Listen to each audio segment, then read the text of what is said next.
As Winston Churchill once said, there is something about the outside of a horse that is good for the inside of a man. Although I had grown up with horses all my life, I never realized how true that statement was until last summer when I volunteered at a therapeutic riding camp. Last August, I made a very spur-of-the-moment decision when I signed up for a week-long servant camp at Atlantic Mountain Ranch. Atlantic Mountain Ranch, also known as AMR, is a summer Bible camp sponsored by Lutheran Outdoors and is located just outside of Custer, South Dakota. My mom had heard about an opportunity for about 20 young adults to volunteer for a week at a servant camp in the Black Hills, and since they were short on help, the cost was only $100. I decided I couldn't miss this once-in-a-lifetime chance, so my friend Amanda and I packed up our bags and headed west. AMR had partnered with Suncatcher Therapeutic Riding Academy to put on a camp for people with mental and physical disabilities. Suncatcher is one of the many therapeutic riding academies in the U.S. whose goal is to help people with disabilities gain strength, confidence, and joy through horseback riding. Since this was a last-minute decision for me, and the first time AMR had done a camp like this, I really had no idea what to expect. I thought maybe we would get to help feed horses and muck stalls. I didn't think we would be helping much with the actual riding part of the camp, and I certainly didn't think we would be working one-on-one with the campers. I realized how mistaken I was on the very first night of camp when they began telling us about the different diseases the campers had and what to do in case one of the campers suddenly went into shock or started having a seizure. I immediately started having second thoughts on my decision to sign up for this camp. I couldn't handle this. I'd never dealt with anything like this before. What was I doing here? Suddenly, my piece of cake was crumbling into a heap of doubt. It wasn't until the campers arrived the next afternoon that I finally realized exactly why God had brought me all the way out there to that servant camp. The campers each came with a sleeping bag, a suitcase, and a lot of energy. They were all so excited to be there, and just seeing the smile on their faces helped ease my nerves and made me happy to be there too. We had all been trained that morning on how to assist the campers with their horses, and already having some experience with horses made this part a little easier for me. We started out by assigning everyone a horse, a helmet, and 2 sidewalkers.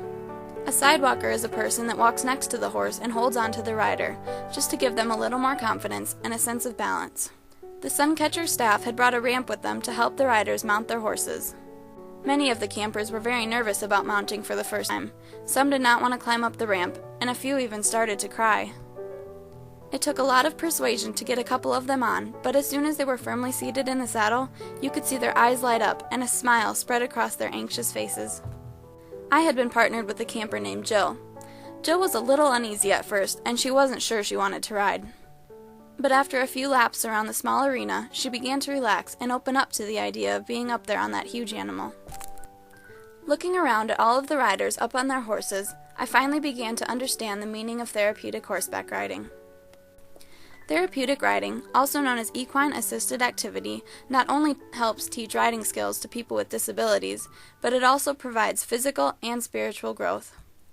According to the SatelliteCenter.com, therapeutic riding helps build confidence and morale.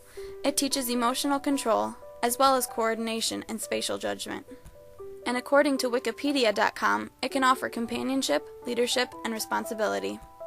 The theory for therapeutic riding originated during the classical era, when the Greeks and Romans first discussed the unique relationship between a man and a horse. This unmistakable bond between men and horses continued to grow throughout history until it evolved into what we know today as equine-assisted activity. Therapeutic riding became popular in the U.S. in the late 1960s when it developed as a form of recreation as well as a form of education. In 1969, the North American Riding for the Handicapped Association, or NARHA, was founded to serve as an advisory body to various therapeutic riding groups across North America. According to the StableLifeInc.org, NARHA provides safety guidelines and training, certifies therapeutic riding instructors, accredits various therapeutic riding centers, and offers low-cost insurance to its members. According to EquestrianMag.com, today there are over 800 NARHA centers across the U.S. and surrounding countries, providing therapeutic riding lessons to over 40,000 disabled children and adults. The NARHA's riding centers provide both physically and mentally handicapped people the opportunity to rise above their disabilities while astride the back of a horse. Therapeutic riding programs not only benefit the riders, however, but they can also do wonderful things for the staff and volunteers. When I took 1 week out of my summer to go to the Black Hills and volunteer for this camp, it was not just a fun road trip, but it also taught me so much about the lives of people with disabilities and inspired me in so many different ways. Volunteering for just those few short days shed light on a subject that I'd never really given any thought to before, and I can't wait for the chance to do something just as wonderful in the near future.